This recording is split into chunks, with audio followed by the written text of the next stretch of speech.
Can we complete our first road trip in Jeremy Clarkson's Top Gear Alfa?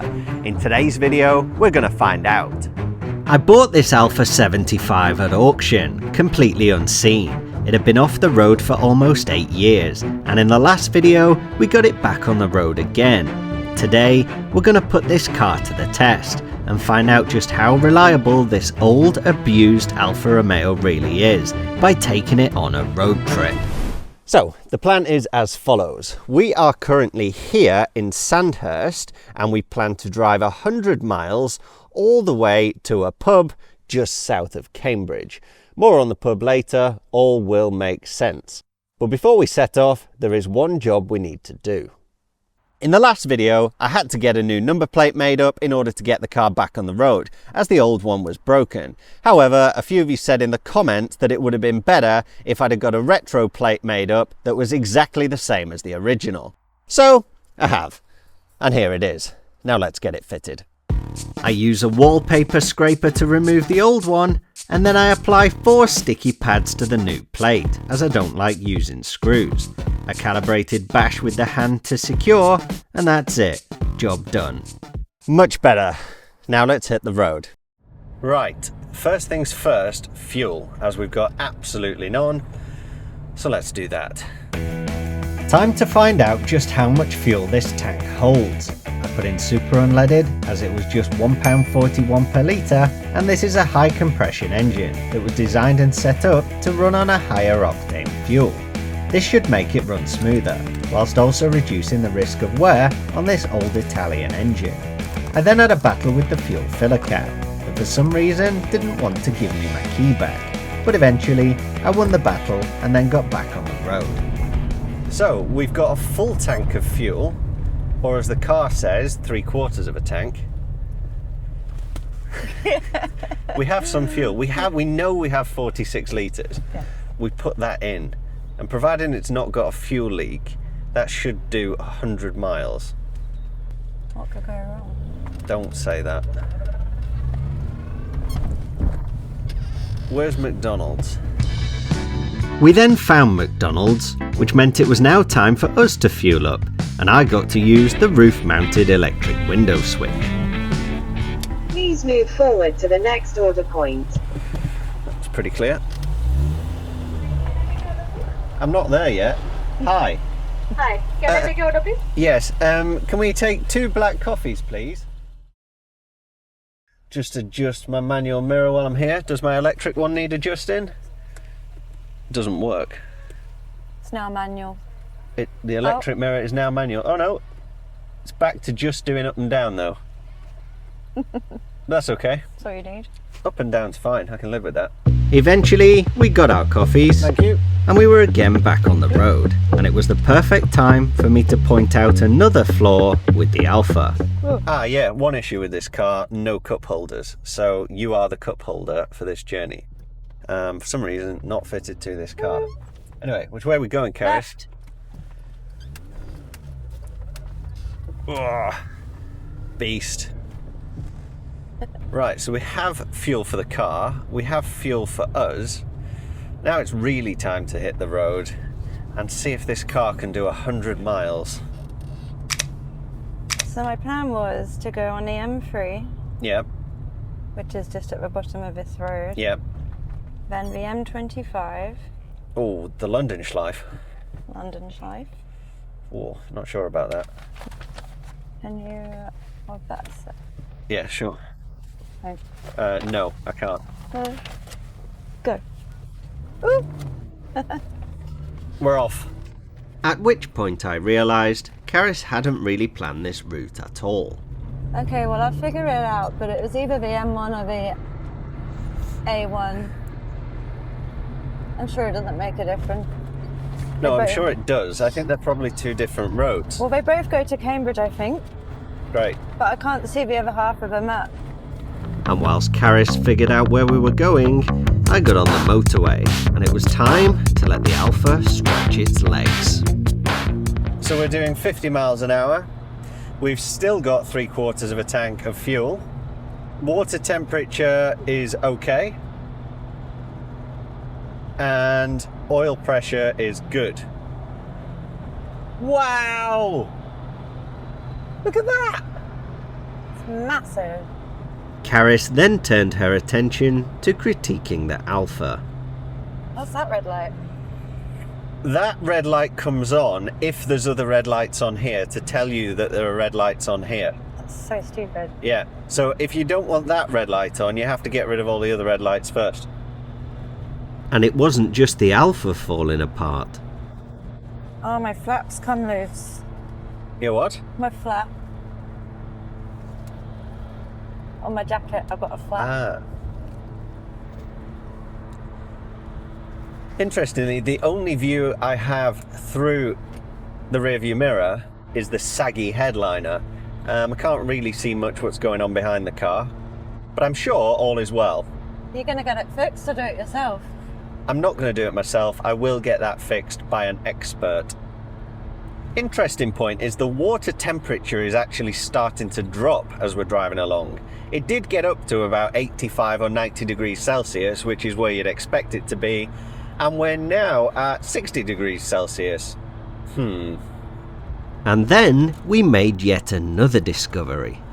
The wipers can't find their home position, which means I have to guess. And I got it. Ace. So we're now getting Coming off. Here. Yes. So we're now getting onto the London ring, and water temperature has dropped again slightly. We are now down to bang on 60 degrees Celsius. Apologies if you can hear a really bad tiz in the background. It's coming from somewhere in the dashboard region. Sounds like there are 1,000 bumblebees just behind the speedometer. And I've used every technique that I learned as a quality engineer at McLaren to try and diagnose and fix the fault, but nothing is working. So we might have it for the rest of the journey. Have you driven an Alfa before this? Clearly, I wasn't listening. Sorry?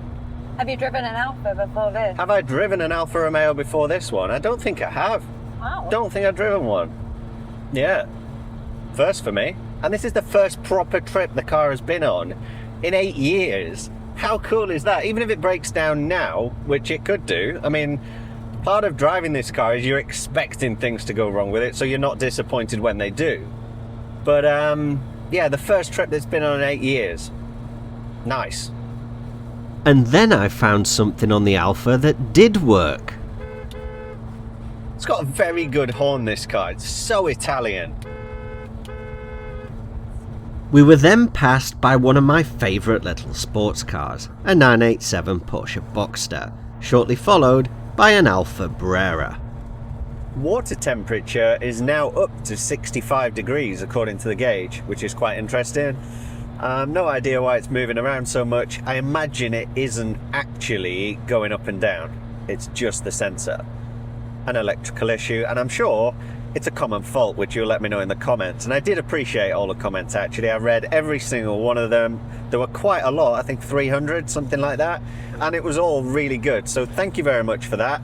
Feel free to drop another comment now if you're enjoying the video or you have anything else to share. Yeah, because I really enjoy reading them. Speaking of comments, I went through all your comments, opened an Excel file, and summed all the topics up. Really? I thought we could go through it. Nice. Let's do that. So first topic is the patina, whether you should restore it or not. So very close, 54% said you should leave it, and a 46% said restore. Interesting. 50-50. I would have guessed that most of you would want me to keep the car as is, but apparently not. So let me just expand on that a little bit. First thing was to get the car back on the road. Second thing is to make sure it actually runs and it hasn't got any big mechanical issues, and that's what we're doing now. After that, I would like to move on and fix some of the cosmetic things on the car that are not Top Gear related. For example, the sagging headliner. This seat is falling apart a little bit and it needs new door seals all the way around. Little things like that. After that, I was thinking to tidy up the engine bay as it looks pretty rough under there, and I think that could be beautiful if I just restore the engine bay, paint it up a bit, hide all the wires and cables, etc. So I might do that in a later video. And then once we've done all of that, really the only thing we're left with is the Top Gear paintwork. So I think that's a decision that can wait for another day. Okay. Next. Then the next topic is owners of 75s, whether it's been themselves, family, just a nostalgic memory, and then just general Italian appreciation. So with 13 comments, you even inspired one man from the USA to get his 1988 Alfa Milano Gold 2.5 V6 running again.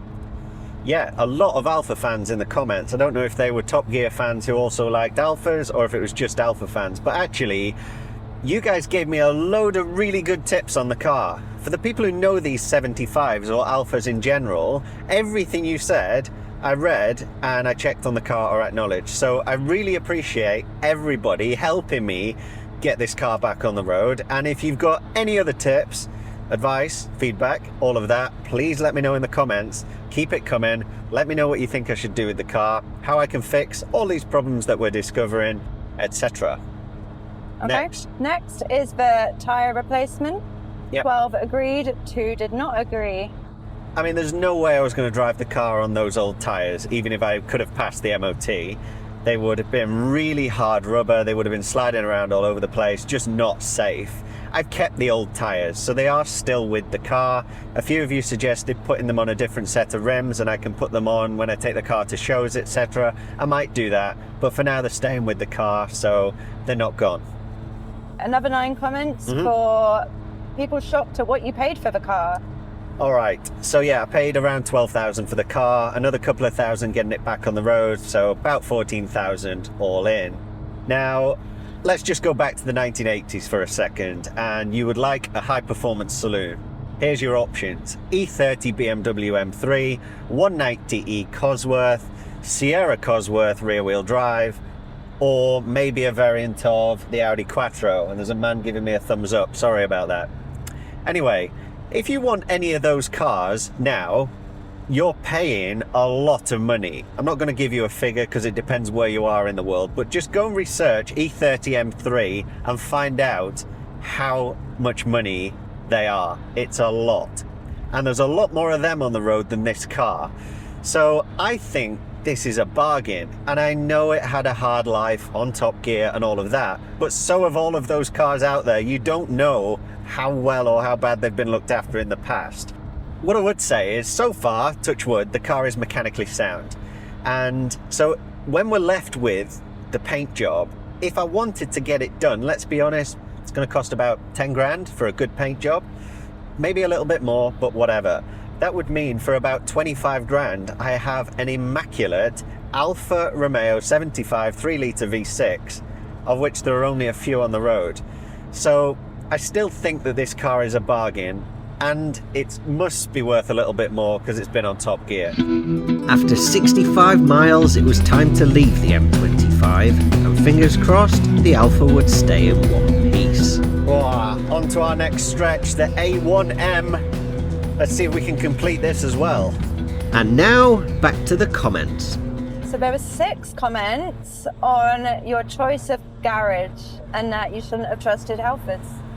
Yeah, Halfords. Actually, the guys there were 10 out of 10. Can't fault them. I know some people have had bad experiences in the past, maybe, but isn't it the same at all garages, to be honest? Unless you know them and trust them, I think that's what's more important, going to a place that you really trust.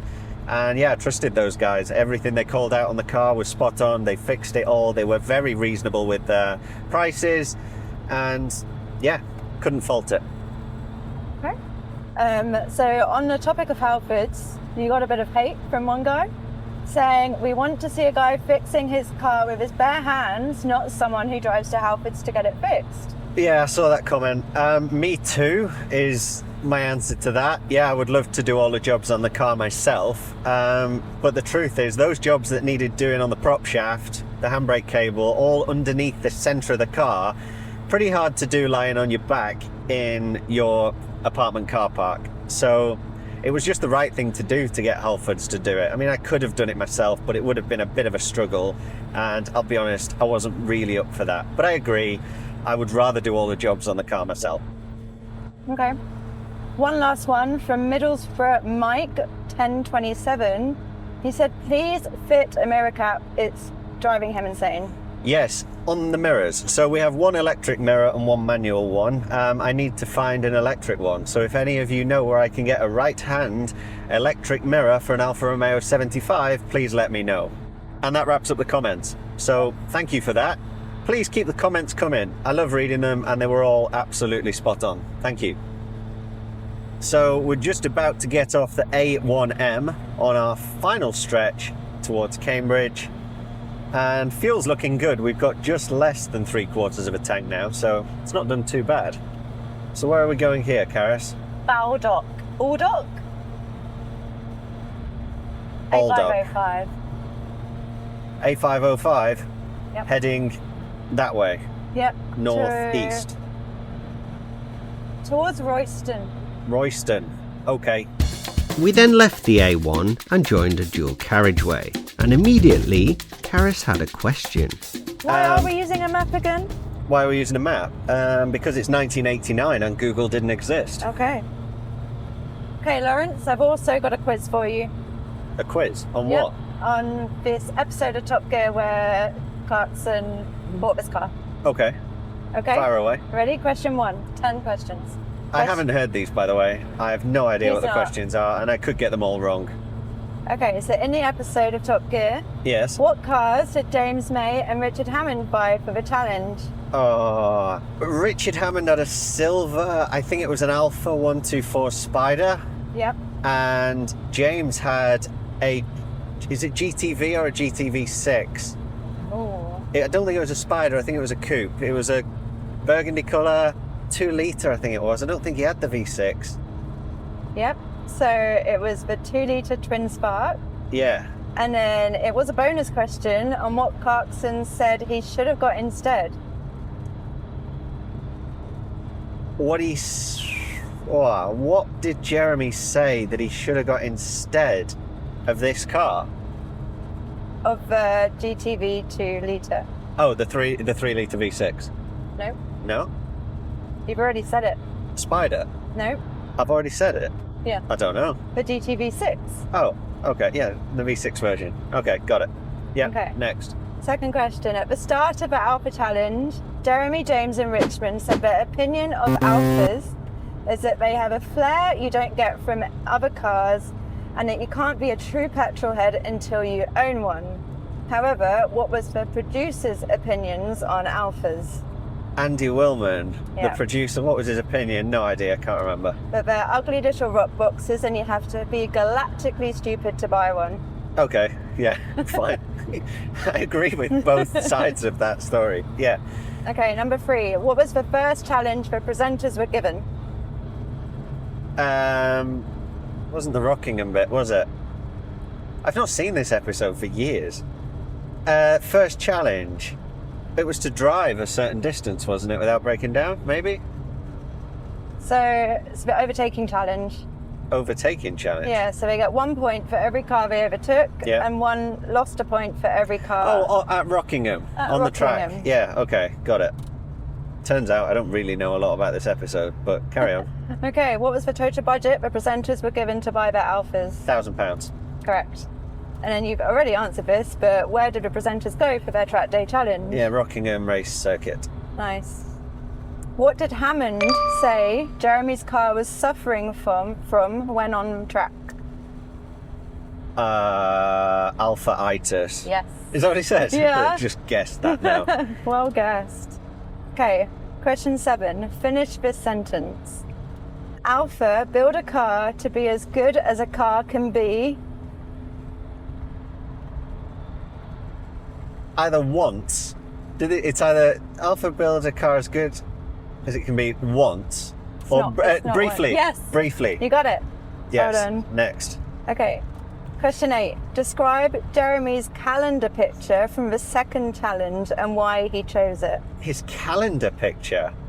I think this car was hidden behind hay bales because Yes. it's so ugly. Exactly. It is a really ugly Alfa Romeo. I don't know why they made it look like this. But No, you got that right. yeah. Question 9. Who were the celebrity guests on the episode? No idea. James Corden and Rob Brydon from Gavin and Brydon. Stacey. Bryden. Oh, sorry. Okay, yeah, I have no idea. Okay. Question 10. How did Hammond fix his seat while preparing for the concourse? He used his leather jacket. Whose leather jacket?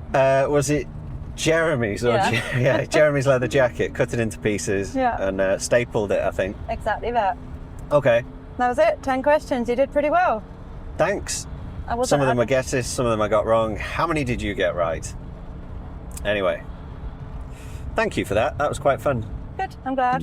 And now the fun and games were over, Karis got back on navigation duties and I got back to enjoying the drive. Gosh, this car is driving so nicely. Honestly, I mean, it's only done 50,000 miles. It's driving so nicely. Should have mentioned that earlier as well when I was comparing this car to the other cars of the era. This one's only done 50,000 miles. How much would a 50,000 mile E30 BMW M3 be if you wanted to buy one? I imagine it's a lot more than £14,000. It's got quite a bit of power, this car. I think they had about 192 horsepower when they were new. 50,000 miles just run in, so it's probably still got most of that left. Felt quite sprightly coming off the roundabout just then. One thing that's quite annoying on this car is it has a very soft brake pedal. There's not a lot of feel, and it's a lot lower than the accelerator pedal, so you absolutely can't heel and toe to change down the gears. And it just makes you think that it was different people that designed each pedal, because the clutch is very heavy, the brake's very, very soft and at a completely different height to the throttle, and the throttle is really high, so when you're on the motorway your foot starts to hurt when you're just trying to hold it at a certain speed. But that's Alfa Romeo for you. Wouldn't get that on an E30 M3, I imagine. If you've owned one, let me know in the comments.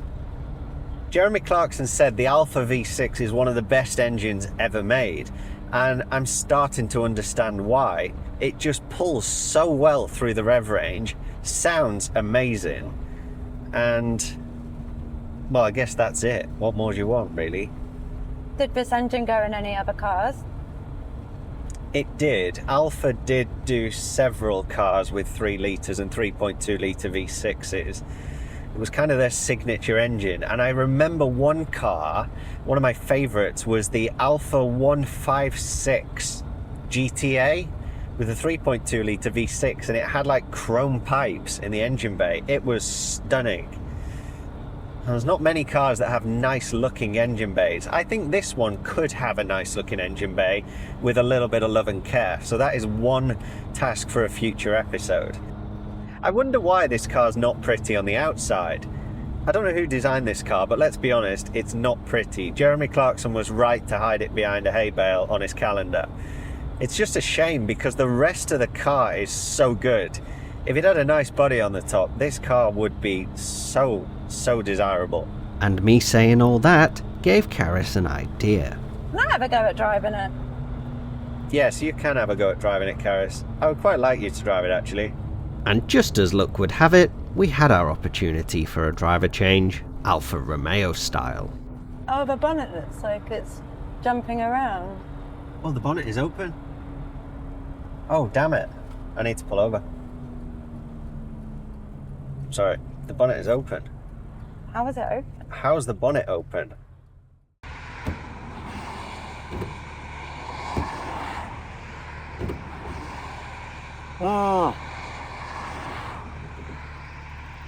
So it would appear that the bonnet doesn't want to stay shut, which is very Alfa Romeo. I don't really want to stop here on the middle of a long stretch of road where everybody's doing 60 mile an hour. So I'm just going to shut it for now, drive down the road and see if I can fix it down there. Not ideal, but what's an Alfa trip without lifting the bonnet? Right, now we've got a safety issue. It's your turn to drive. Oh, wait. No, only joking. I will keep an eye on the bonnet and just make sure it is staying shut whilst we continue to a safer spot. You okay? Yep. You were doing Alfa things. It's doing Alpha. The handbrake's off. Handbrake's off. Oh my god. We're very much on our way. Karis, maybe don't rev it to 5,500 I'm sorry, immediately. it's different. To what? to what I'm used to. Better? Yes. Yes, much better. The map's there. Oh, I'm on navigation now, am I? You Where are. are we? So we're on the A505. Why is the heater on again? And we're going to the A11. We need to go left. On the A11. No, I don't know where we are. With me demoted to navigation duties, it was time for Karis to enjoy some time behind the wheel. We pulled into the next services, where we spotted the younger sibling of our Alfa 75, the Julia.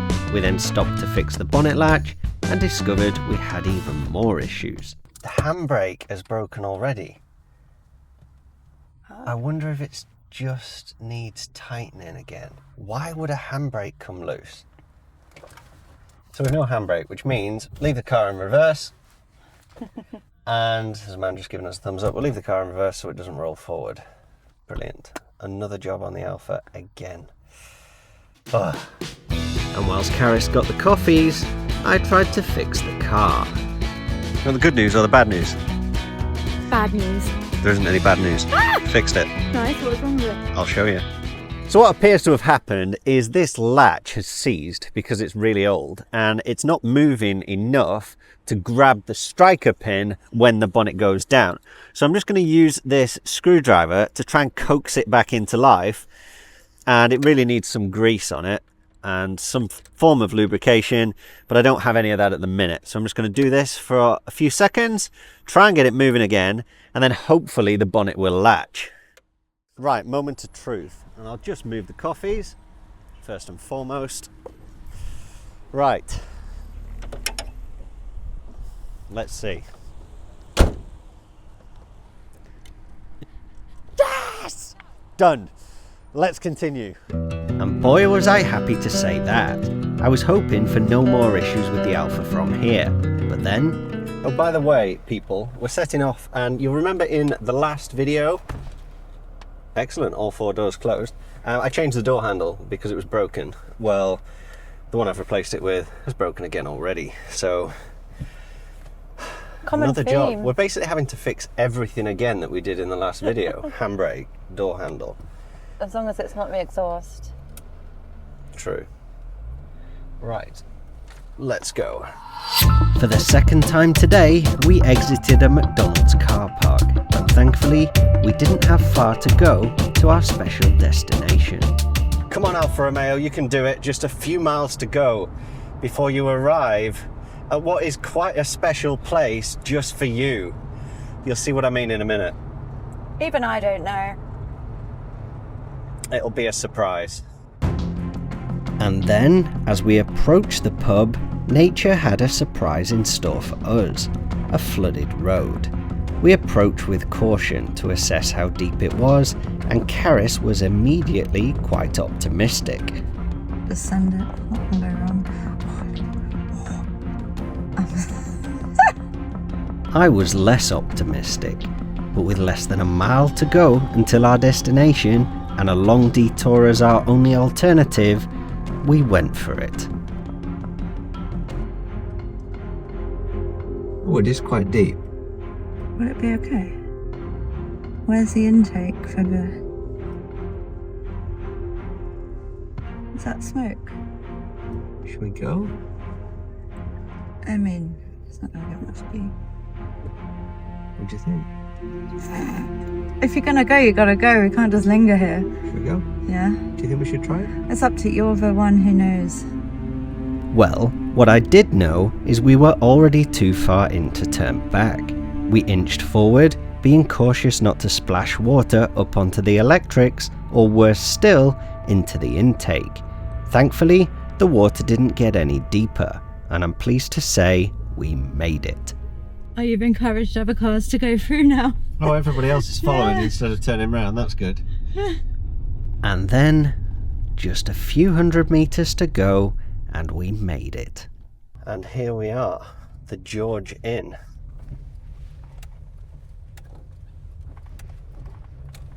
Anybody recognise it yet?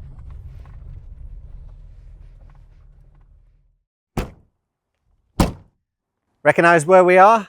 This is the exact spot that Jeremy, James and Richard met at for the Top Gear episode back in 2008. And that brings me to the end of this video. If you've liked it, give it a thumbs up. If you want to see more, hit subscribe. And if you've got any cool ideas as to what we could do next with this ex-Top Gear legend, let me know in the comments. All I want to say for now is thank you very much for watching, and I'll see you in the next one.